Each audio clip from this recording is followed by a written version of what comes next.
niru ilmunya Abu Nawas. Abu Nawas tidak bisa pidato, nggak bisa pidato. Suatu saat dipaksa pidato sama khalifah itu.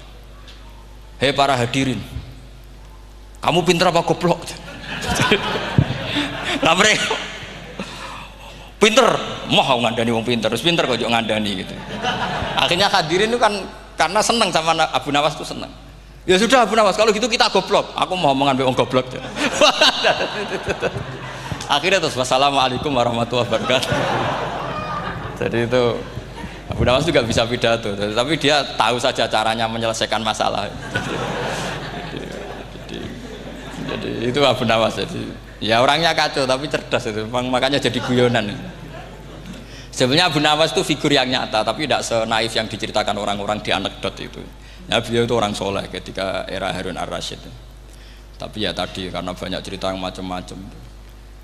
Ya, Abu Nawas itu, makanya ini cerita anekdot. Jadi riwayatnya agak jelas tapi lucunya jelas. Jadi itu. Dia itu mangkel punya tetangga profesor ahli astronomi. Adiknya itu mau iso omong tok. Abu Nawas mau pinter molak-malik omong, kan masyhur itu dia cerita hari Senin tanggal sekian lihat Abu Nawas di alun-alun mau terbang. Orang lihat semua itu Abu Nawas itu ya sudah di podium ya hanya gitu-gitu. Kok nggak mau terbang-terbang? Ya mau itu ya tidak. Wassalamualaikum warahmatullahi wabarakatuh. Yang bilang Abu Nawas terbang siapa? Abu Nawas mau terbang. Yang namanya mau itu ya tidak.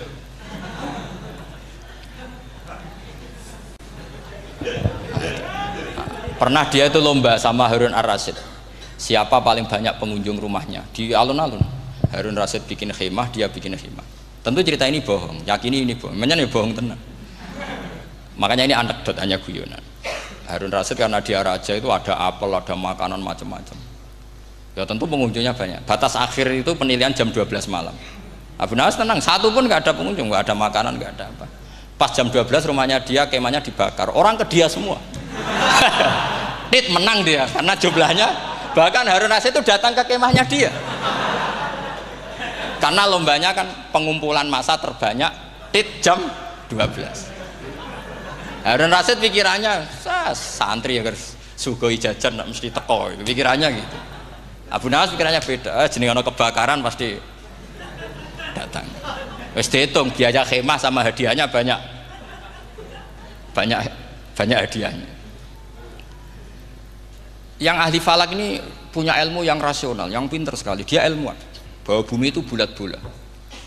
Nah, saya lagi tren meyakini bumi flat nih, yo kacau nih. Mau gara-gara penjelasan sing sepihak. Ini wong nganggur.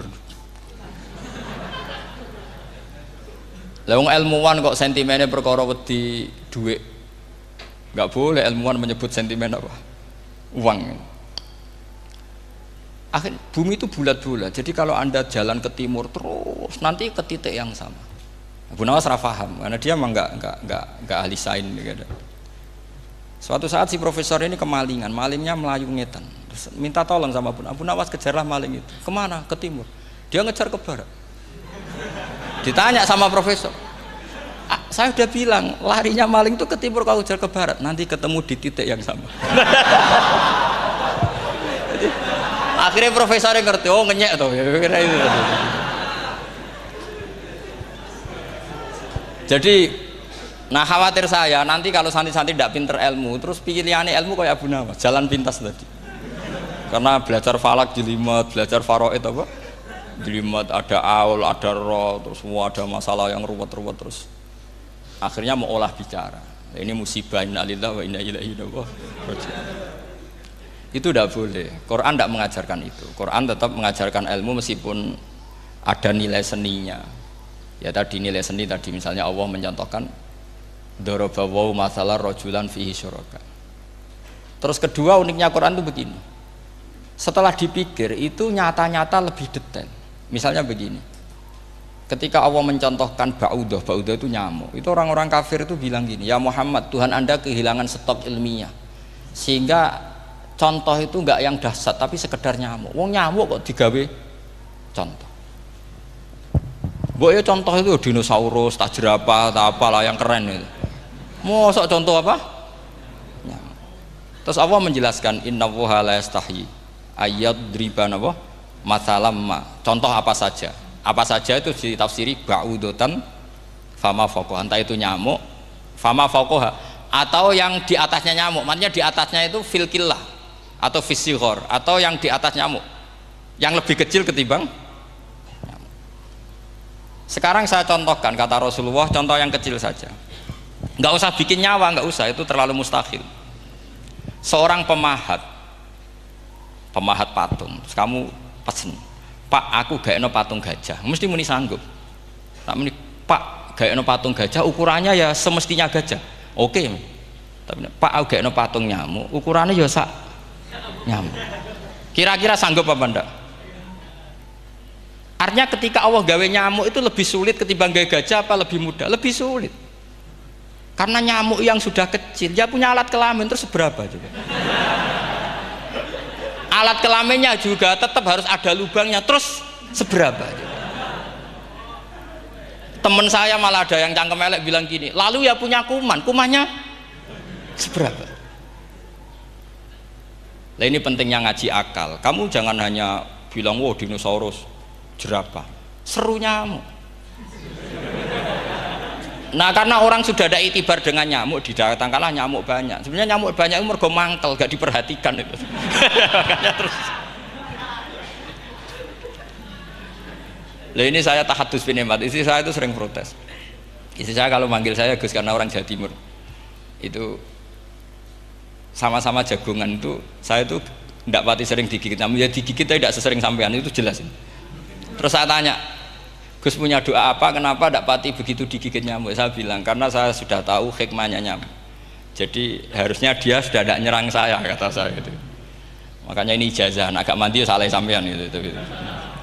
Karena tadi logika yang terbangun gitu, kalau Allah bikin gajah, melubangi belalai gajah itu masih masuk akal, bahkan saat kita bikin patung masih bisa. Tapi kata tadi nyamuk itu sudah kecil, harus punya usus, harus punya alat kelamin, harus punya telur, telurnya juga detail lagi.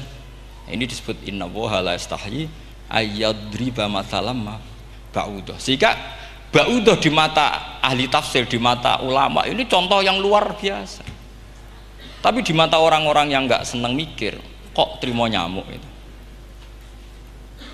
Makanya saya minta kangkang di sini bisa makan itu harus syukur. Makan itu luar biasa. Saya itu sering nyontohkan di Jogja ini. Saya punya teman sakit, kalau nggak ada obat dari Belanda itu mati. Kalau ini nggak dapat obat bagus dari Belanda atau dari Jerman itu meninggal. Berapa bulan lagi matinya? 3 bulan. Kalau nggak sampai dapat obat mati 3 bulan. Oh masih mandi obat yang di Jogja, apa itu makan atau minum? Kalau orang nggak minum nggak sampai 3 bulan sudah mati. Boy orang itu mikir seperti itu.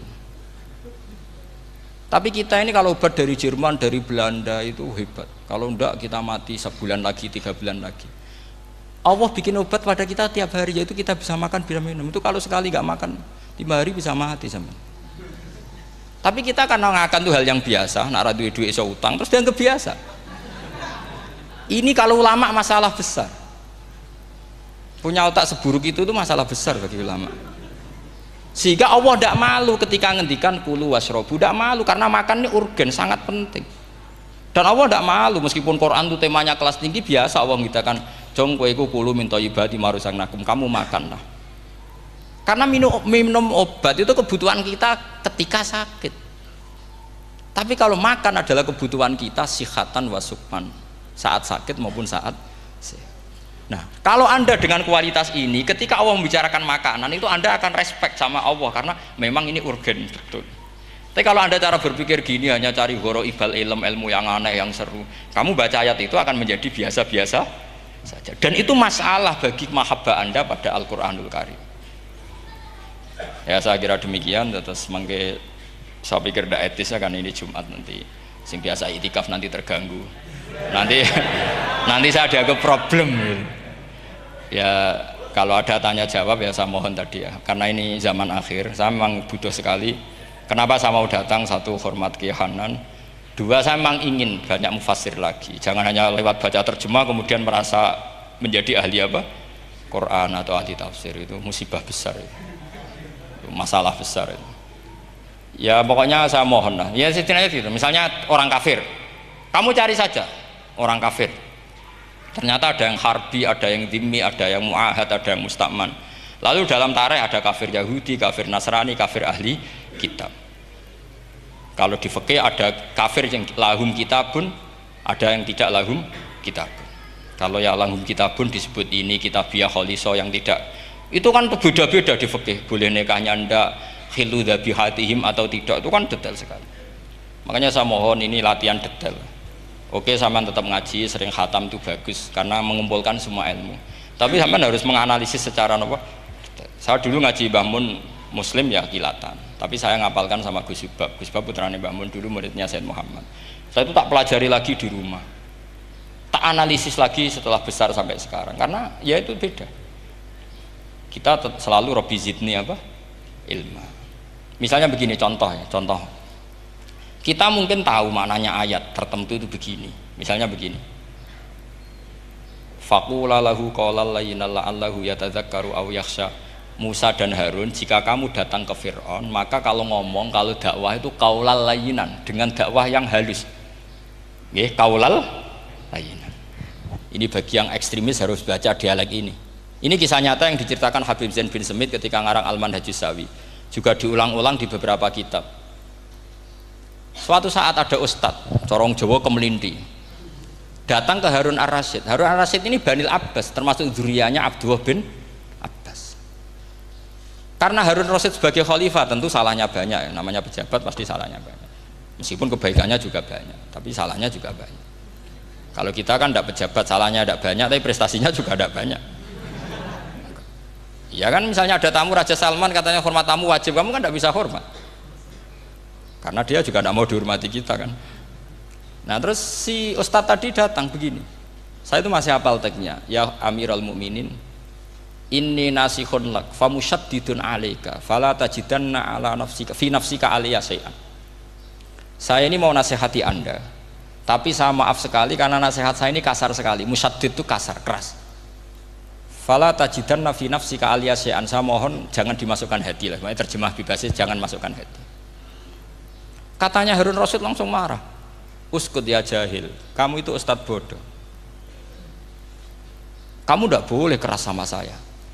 Dia masih bantah, saya keras sama Anda karena Anda salahnya banyak. Terus apa kata Harun Ar-Rasyid? Inna wa ta'ala qad arsala man huwa khairum minka ila man huwa syarrum minni. Wa ma'adzalika qala ta'ala faqula lahu qaulal layyinan. Allah mengutus orang yang jelas lebih baik ketimbang kamu, yaitu Musa dan Harun. Musa dengan ustadz ini baik mana? Tidak, sama jawab saja. Baik Nabi Musa kan? Ilaman huwa syarrun minni. Fir'aun dengan Harun Ar-Rasyid buruk mana? Buruk Fir'aun. Itu saja masih dengan etika faqula lahu qaulal layyinan. Musa dan Harun kamu harus sopan. Tidak wae Fir'aun wajib sopan, tidak wae aku rasopan. Nah ini sudah iktibar dari terjemah netral atau terjemah yang datar, bahwa Allah ngutus Musa dan Harun ke Fir'aun, dan Musa dan Harun diharuskan qaulal layyinan. Tapi menjadi energi mafhum yang luar biasa. Nak dakwai Fir'aun wae qaulan layyinan, apa maneh dakwai podo-podo mukmin. Makanya kata Harun Rasyid, uskut ya jahil. Inna wa ta'ala qad arsala man huwa khairum minka ila man huwa syarrun minni. Wa ma'adzalika qala ta'ala faqula lahu qaulal layyinan. Ya, saya kira demikian, saya kembalikan ke moderator.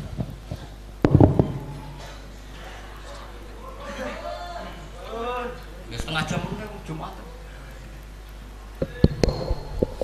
Ini nanti Jumatan, setengah jam mawon ini pun mepet. Alhamdulillah, penyampaian materi dari beliau telah selesai. Sangat menarik, gamblang dan sangat jelas sekali, sehingga mungkin tidak butuh untuk kesimpulan dari moderator. Jadi dialog ada waktu 30 menit. 30 menit kami buka 2 pertanyaan dulu, mungkin yang dari depan ada mic, monggo diparingi. Niki Bapak Majroh niki. Satu orang satu pertanyaan Pak nggih.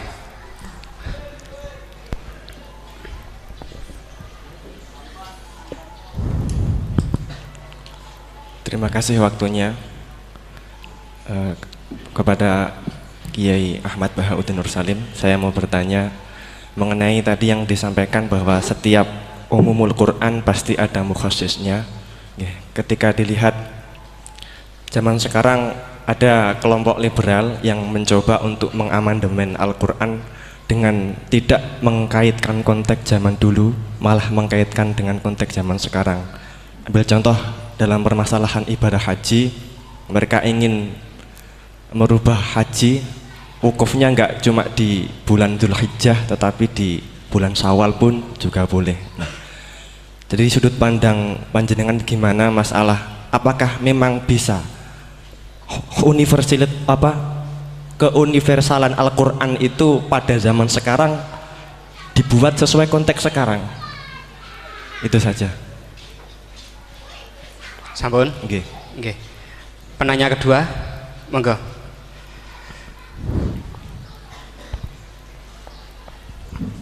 Assalamualaikum warahmatullahi wabarakatuh. Waalaikumsalam. Dumateng Yai, ini ada pertanyaan tentang penafsiran Al-Quran berdasarkan ilmu sains. Untuk abad sekarang kita mengenal teori ledakan besar yang sudah sangat populer. Namun walau demikian ilmu ini masih dalam bentuk zon yang wakilnya hakikatnya kita belum tahu dan belum yakin secara pasti. Namun teori ledakan besar ini kemudian disinkronkan dengan Al-Quran dengan penafsirannya bahwa ternyata di dalam Al-Quran itu sudah ada teori ledakan besar.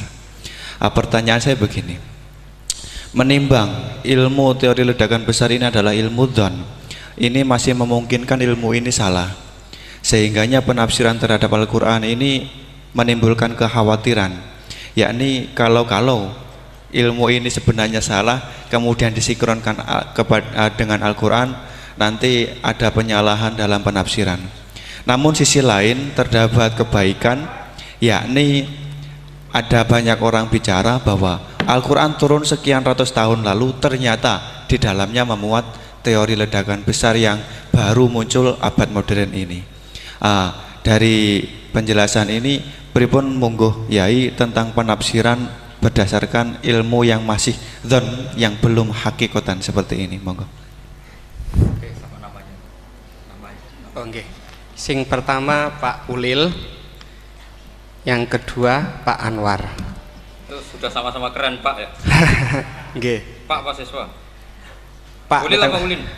Ulil. Pak Ulil. Ulil apa? Ulil Absor. Sudah Ulil Absor sudah bener ya. Itu namanya sudah benar. Nggih. Yang kedua Anwar ya? Kedua Pak Anwar. Enggak, sudah gitu dulu. Cekap dua dulu. Sing pertama mungkin nek jenengan niki pertanyaan yang pertama, apakah keumuman Al-Qur'an bisa ditaksis sesuai konteks sekarang? Konteks sekarang kekinian niki. Niku pertanyaan yang pertama.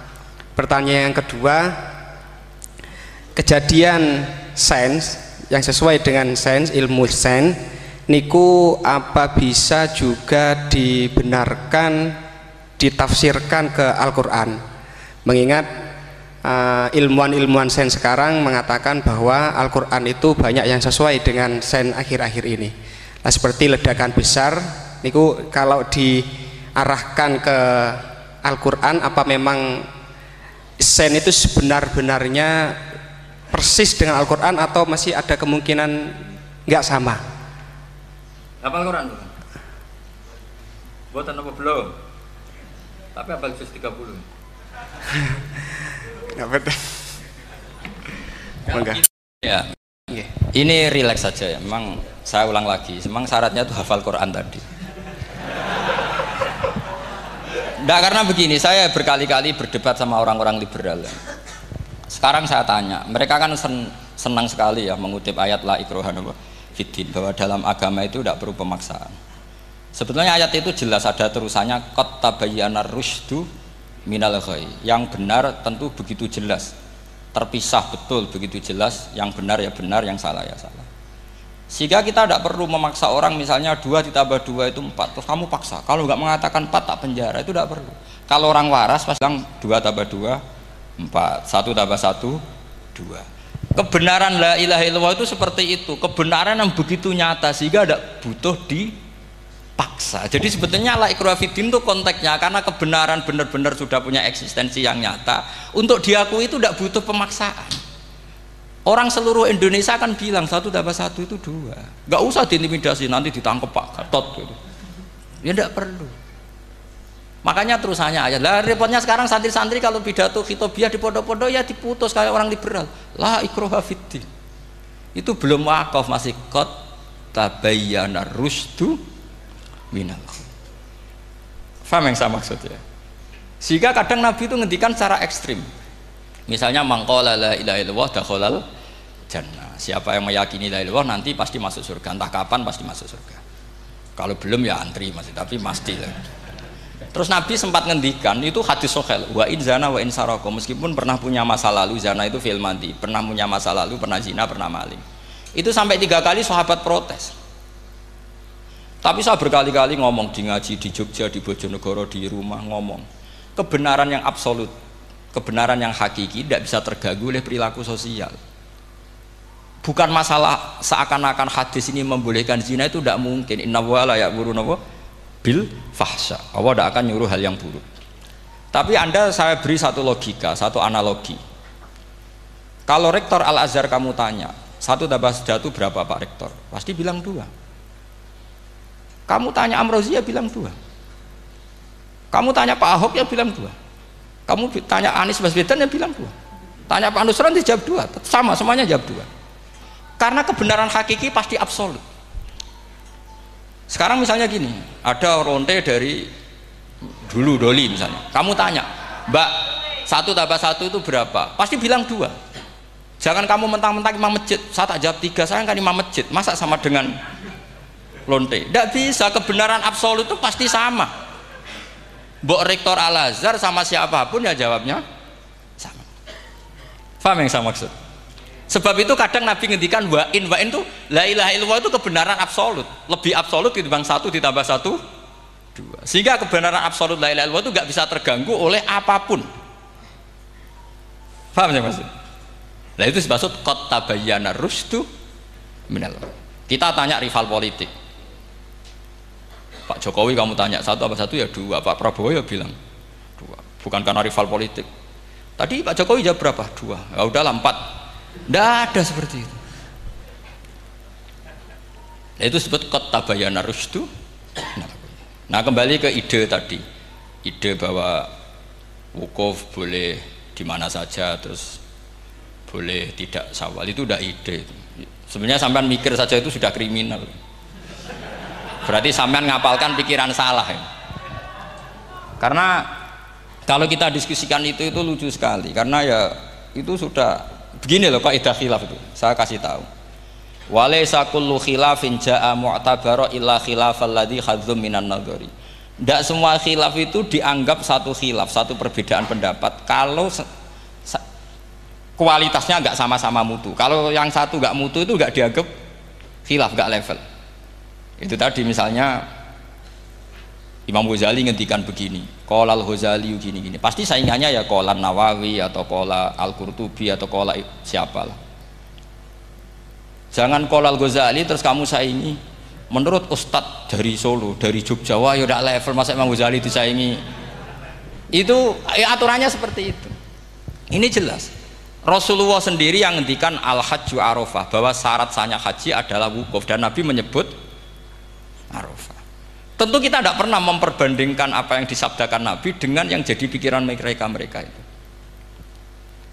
Kalau mereka alasannya karena orang bergumul di situ, di Mina, di Arafah, gara-gara waktunya sama, titiknya sama, terus terjadi kematian gini. Apa yang nggak wukuf di Arafah itu hidup semua. Itu kan kayak dalilnya orang rokok mari cepat mati. Oh, sing ora rokok ya mati. Orang-orang jil juga mati. Orang-orang liberal yang pikirannya katanya ingin menyelamatkan kehidupan juga pada akhirnya mereka mati. Mendingan mati di Arafah, keren di tanah suci. Tidak usah begitu. Sebetulnya begini loh, mereka itu menjadi salah karena nggak mau ngaji fikih secara serius. Saya itu menyesal sekali ya, kenapa sih orang wukuf itu kok dungani suwira barbar itu memang sakiliane. Boy dungo itu yakin pangeran apian sedilu tetap dituruti gitu aja, gak usah lama-lama. Ya kata hikam kan gitu. Ngelingno pangeran udah suwi-suwi, sing perlu dielingno sing iso lali. Pangeran iso lali kok amen mbok elingno wae kan gitu cara madzhab hikam. Makanya kata madzhab hikam kan gitu. Wa inna ma yunabbahu man yajuzu alaihil ikhfal. Yang boleh diingatkan yang mungkin lupa. Tapi kalau masih ingat ya sudah tidak usah diingatkan lagi. Doa itu sekali saja. Saya ini termasuk korban kitab hikam. Loh, saya itu berkali-kali ke Mekah. Itu saya kalau dongo itu pertama di Multazam berdoa. Itu saya sebagai santri, ya pas di Multazam ingin berdoa lagi. Tapi mesti spontan itu ingat hikam. Yang boleh diingatkan, yang mungkin lupa. Akhirnya bilang, ya sudah tadi Gusti, ya gitu dok. Di putaran ketiga bilang, tadi loh Gusti, ya gitu terus. Karena memang saya malu mengingatkan zat yang nggak mungkin lupa. Tapi sampean jangan ikut saya, ini kriminal. Ini termasuk sisi-sisi kriminal ilmu saya. Tapi ilmunya ada, sampean cari di hikam. Wa inna ma yunabbahu man yajuzu alihil ikhfal. Yang boleh diingatkan, yang berpotensi lupa. Mungkin Anda punya dalih, wah aku dongo mau nunjukno butuh Gus, tapi rakemin disembadani. Ya alhamdulillah aku yang ngono. Tapi tak pikir makom sampean tidak seperti itu, tetap kepengen disembadani. Lalu pertanyaannya kemudian, kalau kita ngikuti fikih sebetulnya nggak perlu menumpuk di Arafah. Sama cari di takrib, di mu'in, di semua bab fikih. Wukuf di Arafah itu sah dan tidak perlu muksun. Walau mutarodidan, meskipun hanya jalan-jalan. Bahkan di Fathul Mu'in diberi walau lagi, walau fitolabi abidin. Moro Arafah mbek golek duit ceblok atau golek apa, ini ya wis sah. Lu andai kan semua melakukan itu mau ngesif muter saja kan selesai kan. Mari terus dodongkrok di situ lama-lama. Iya enggak? Zaman Fathul Mu'in dihentikan walau mutarodidan, lewat tok itu sudah sah. Bahkan walau fitolabi abikan, meskipun tidak punya niat wukuf, pokoknya ke situ ya sudah nyari-nyari apa gitu. Sing mari menumpuk gara-gara semua itu ingin ideal. Wah mumpung di Arafah, ngentekno Tegal, ngentekno sawah, wah sudah. Makanya kalau haji itu sama orang yang ngedol Tegal mesti seru itu. Wah itu nangis ya. Haji be orang alim atau orang KBIH gak iso nangis karena malah badi kan, dia kan nggak pati iso nangis mesti itu. Nah ini kan, nah ini penting saya utarakan. Jadi andikan orang itu ya haji kayak orang-orang alim. Setahu saya orang-orang alim kalau haji ya biasa saja, sekadarnya. Karena ya dia tahu ini masalah karena nanti ganggu yang lain, sekadarnya. Karena kita ini berlebihan. Akhirnya menumpuk di situ. Padahal fikih zaman dulu sudah mengatakan walau mutarodidan fitolabi abikin. Jelas itu takbirnya. Masih ingat atau tidak takbir itu? Harus ingat kalau.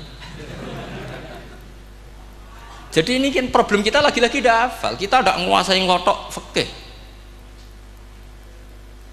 Saya dulu sinau Fathul Mu'in, makanya Gus Zofur itu cerita.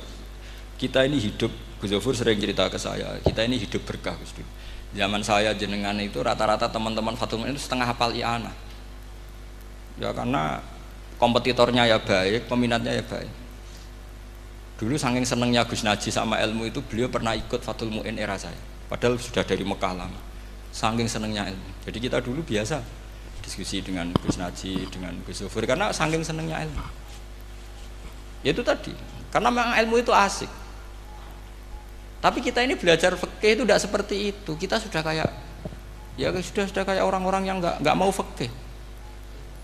Wong nak dongo ning Arafah gini-gini terus, ya hanya gitu-gitu dok.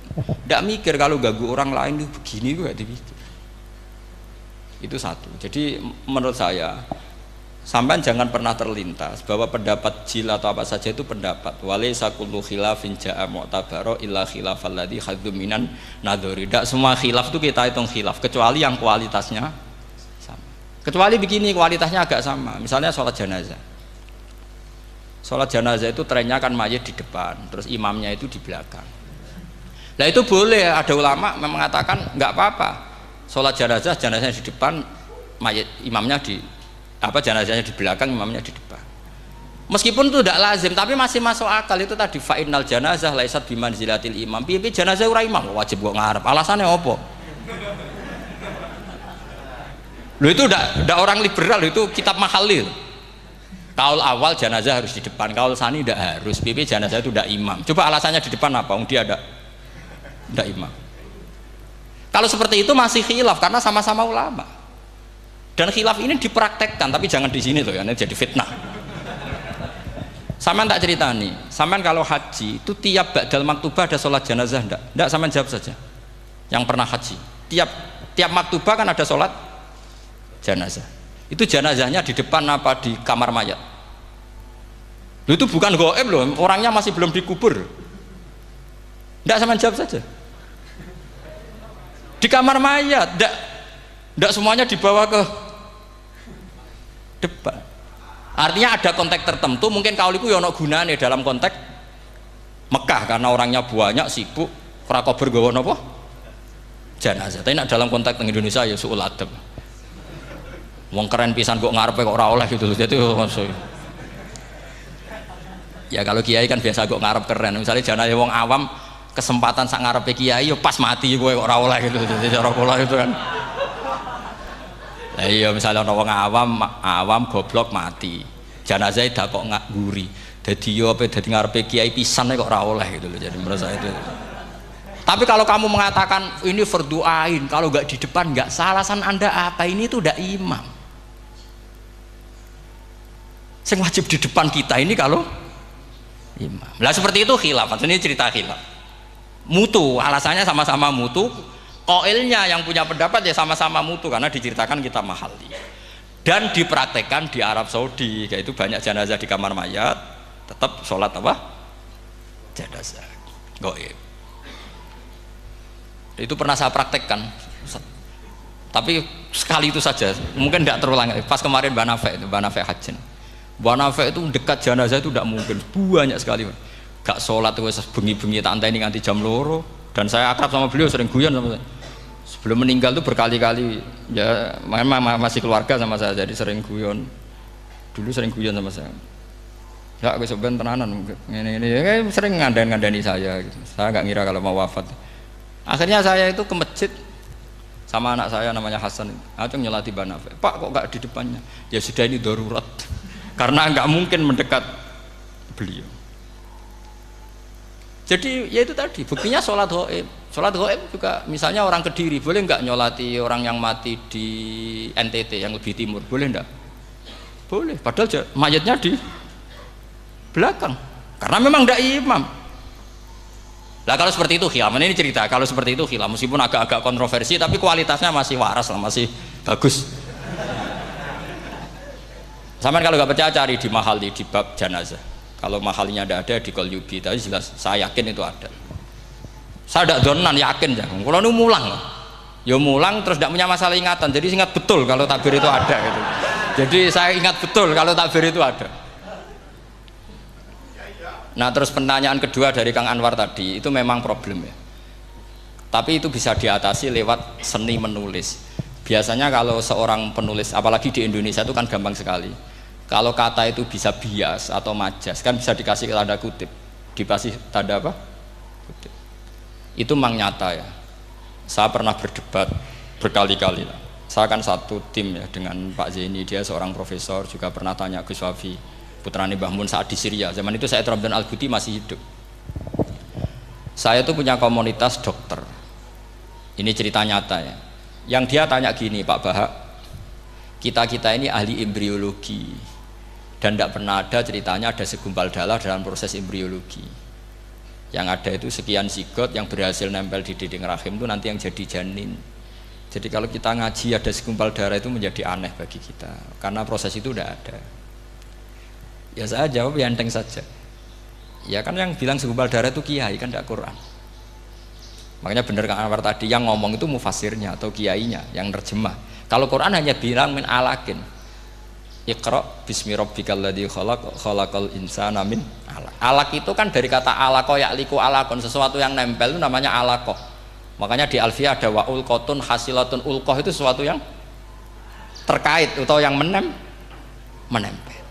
Sehingga ya pokoknya kalau alaq itu artinya tidak harus segumpal darah, bisa sesuatu yang menempel. Sama cari di kamus, dicari sama dia kamus. Aliqa ya'liqu menempel. Oh, ya oke Pak, enggak masalah.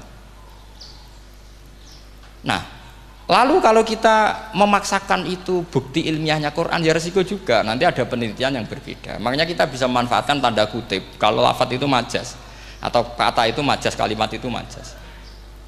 Atau kita menganalisis secara balaghah min jinsi dzalikat dam. Misalnya begini, saya kalau sedang benci Anda, saya akan bilang kamu itu membawa WC. Wong tak melete gawa WC ngalor ngidul, karena di perut kita memang ada kotoran. Berarti kita ini WC yang melaku ngalor gitu. Oke, itu saat kita benci manusia. Coba sampean lihat di kitab tasawuf. Faqih fatatakabbar wa anta kanafun minal aknam, itu kan disebut kamu kok sombong, kowe iku WC mlaku. Tapi nanti kalau kamu ngaji di alam rohani, kamu disebut laqad khalaqnal insana fi ahsani taqwim. Artinya bisa saja alakin ini benar-benar maknanya segumpal darah.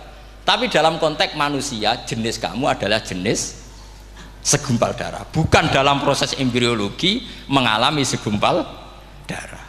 Kita masih bisa berkelit, asal kamu ilmunya banyak, hafalaman banyak, tetap bisa berkelit. Problemnya kadang kita tidak punya ilmu. Loh ya, ini kisah nyata ya. Jadi kemarin entah tanggal berapa saya lupa, itu kan Kemenak datang ke Yai, ke Mbah Mun, ke Gus Zofur. Di antara usul saya seperti itu, mbok terjemah Kemenak, kalau yang terkait sain itu dikasih bahasa yang bias, karena nanti kalau tidak bias, ini nanti ada penelitian kelihatan Quran dianggap loh ya, dianggap salah. Sebenarnya salah yang terjemah. Atau kita yakin sesuai ilmiah, ternyata suatu saat ada penemuan yang berbeda. Kita bisa manfaatkan tadi seni menulis tadi, misalnya tanda kutip atau dipakai kata bias. Ya misalnya begini, contoh paling gampang tadi, misalnya kita bangga misalnya Quran terbukti benar ketika mengatakan wa ja'ala bainahuma barzakha wa hijra mahjura, antara air tawar dan air laut itu ada pemisah. Kita mungkin ya setuju nyari-nyari ayat tentang Big Bang, tentang apa ledakan yang dahsyat. Tapi apapun itu teori itu bisa iya bisa tidak. Nah, itu kita bisa manfaatkan tanda kutip. Atau seni pakai lughat. Saya beri contoh seni lughat begini. Keyakinan santri yang di sini, yang di kewagian sini, makhluk itu yang terkenal kan 3, manusia, jin, terus setan. Sudah kan 3 itu. Keyakinan sampean manusia dengan jin sama apa enggak? Beda kan, katanya beda. Terus jin dengan setan itu beda apa sama? Enggak, sampean jawab. Beda, rata-rata santri fikih bilang beda, karena jin itu bisa mukallaf, bisa sholat, bisa enggak. Kalau setan pasti enggak sholat. Tapi pecinta orang sholat dia, kalau orang sholat datang, penggemar dia, mau ganggu gitu. Nah sekarang pertanyaannya gini, lalu ketika para ulama mengatakan jin dan malaikat itu beda, jin dengan setan beda, tapi di Quran itu ada loh ayat fasajadu illa iblis kana minal jinni fafasaqa an amri rabbi. Jelas ayatnya di surat Isra kalau nggak salah tuh, kana minal jin, karena ono sopo iblis iku minal jinni. Padahal tadi Anda yakin iblis dan jin itu tidak sekategori, tapi ayat itu karena minal jin. Caranya gimana? Gampang, sama cari di tafsir Baghawi atau tafsir Ibnu Katsir. Caranya adalah dianalisis secara lughat. Sesuatu yang nggak kelihatan atau yang gelap disebut jannah. Misalnya malam, kata Quran apa? Falamma janna alaihi lailu ra'a kaukaba. Karena malam itu gelap disebut jannah. Orang yang gila karena masturul akli disebut majnun. Karena madatul kalimah sama-sama jinnun. Madatul kalimah kan sama kan? Jim nun musyaddad berarti jim nun nun. Saya ulang lagi ya. Kalau malam disebut falamma janna alaihi lailu. Kalau orang masturul akli disebut majnun. Orang dalam kandungan disebut janin. Kullu dzalika yusamma bidzalik li'annahu mastur. Semua dinamakan itu karena mastur, tidak kelihatan. Nah, sekarang sampai tak tanya, iblis itu kelihatan apa enggak?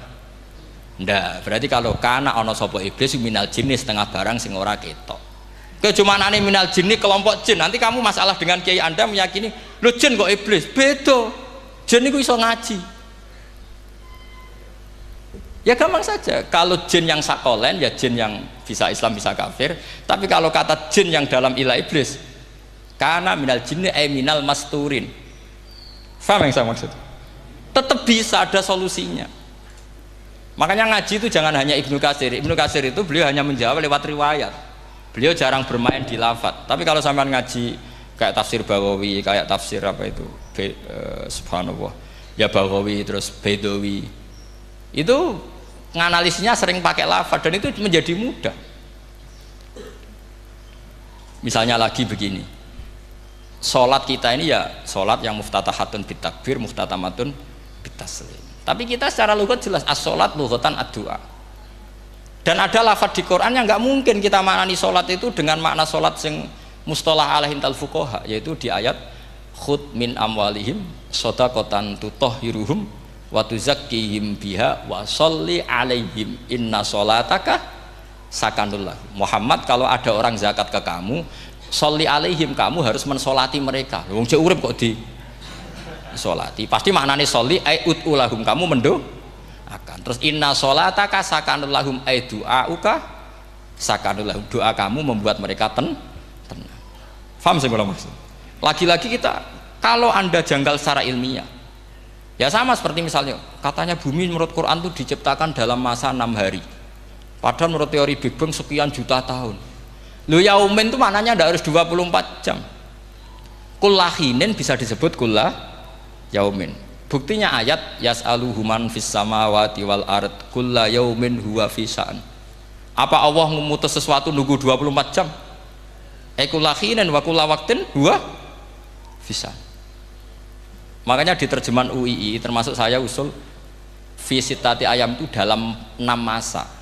Karena kalau orang bilang hari asumsinya itu 24 jam kali 6. Itu masih bisa, masih meskipun mungkin seperti itu, tapi ya mungkin tidak.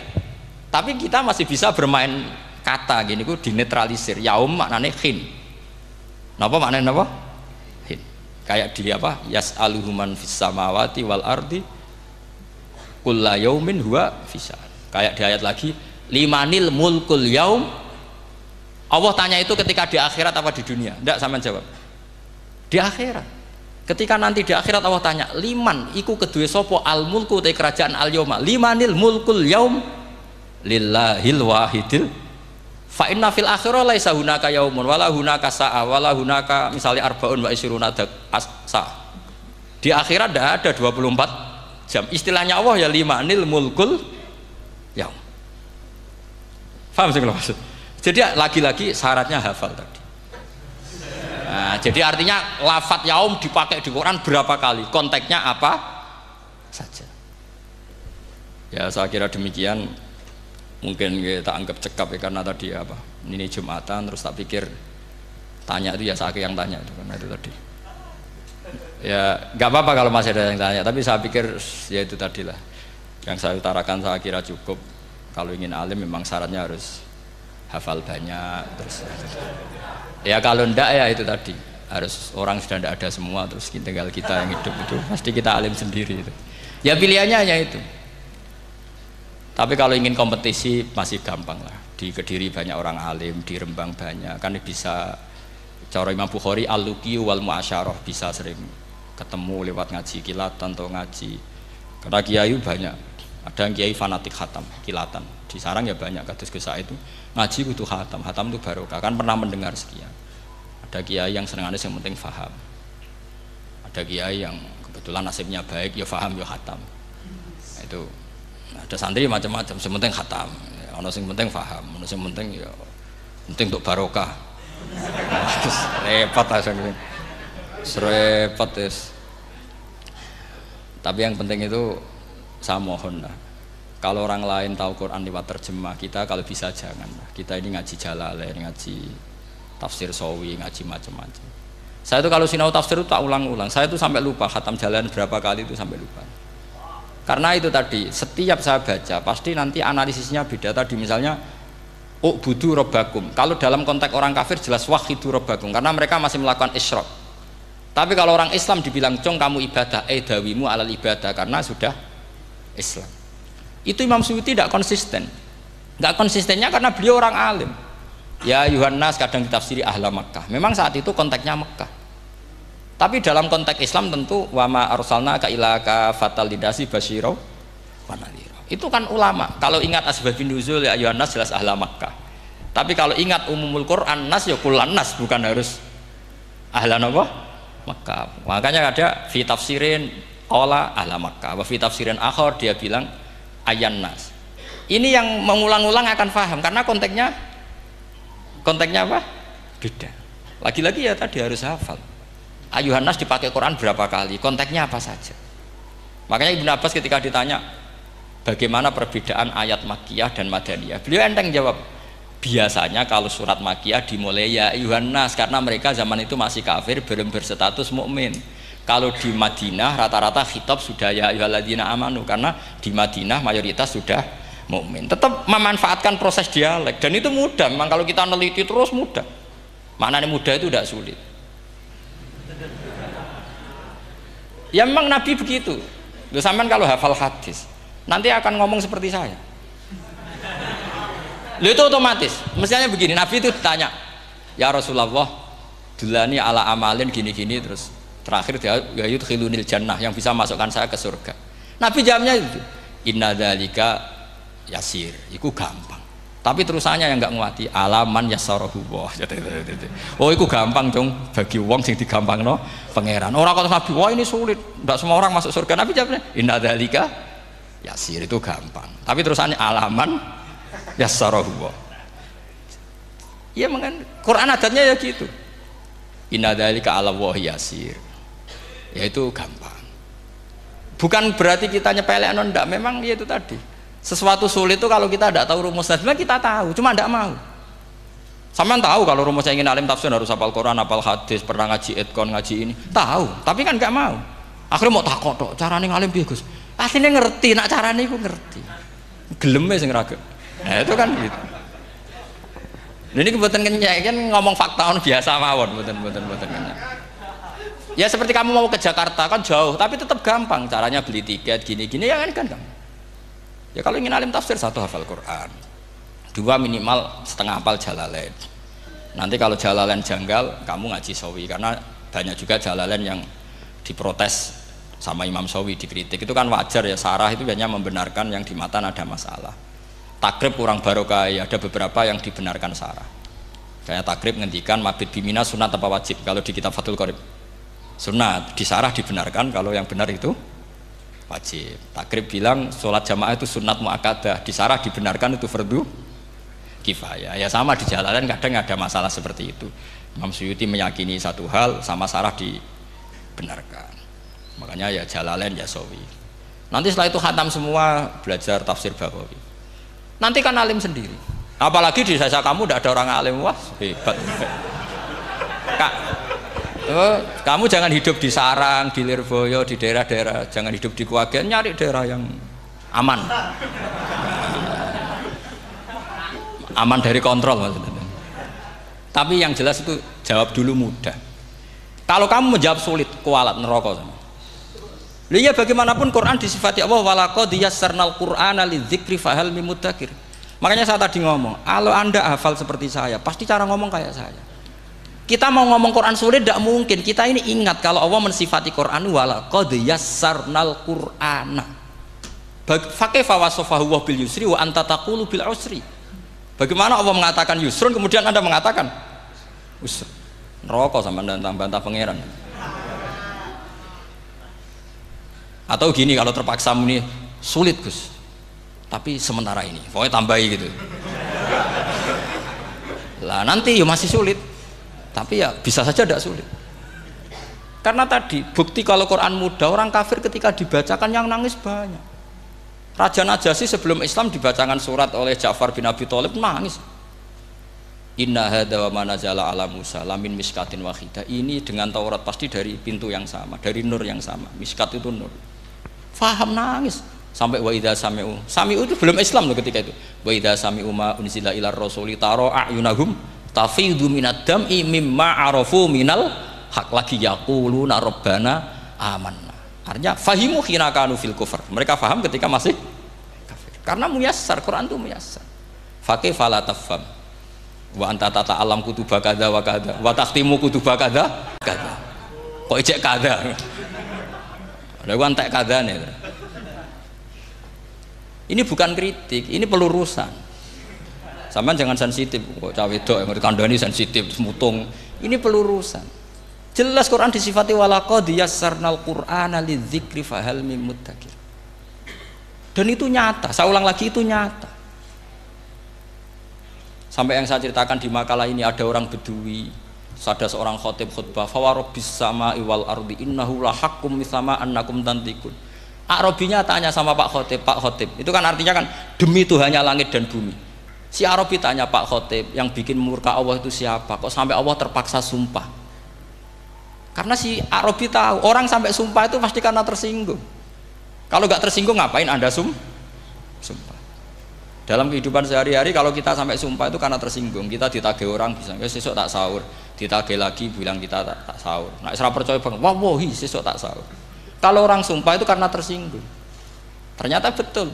Sampai cek di Quran. Kalau Allah memulai surat dengan sumpah, pasti terusannya Allah itu duka atau marah.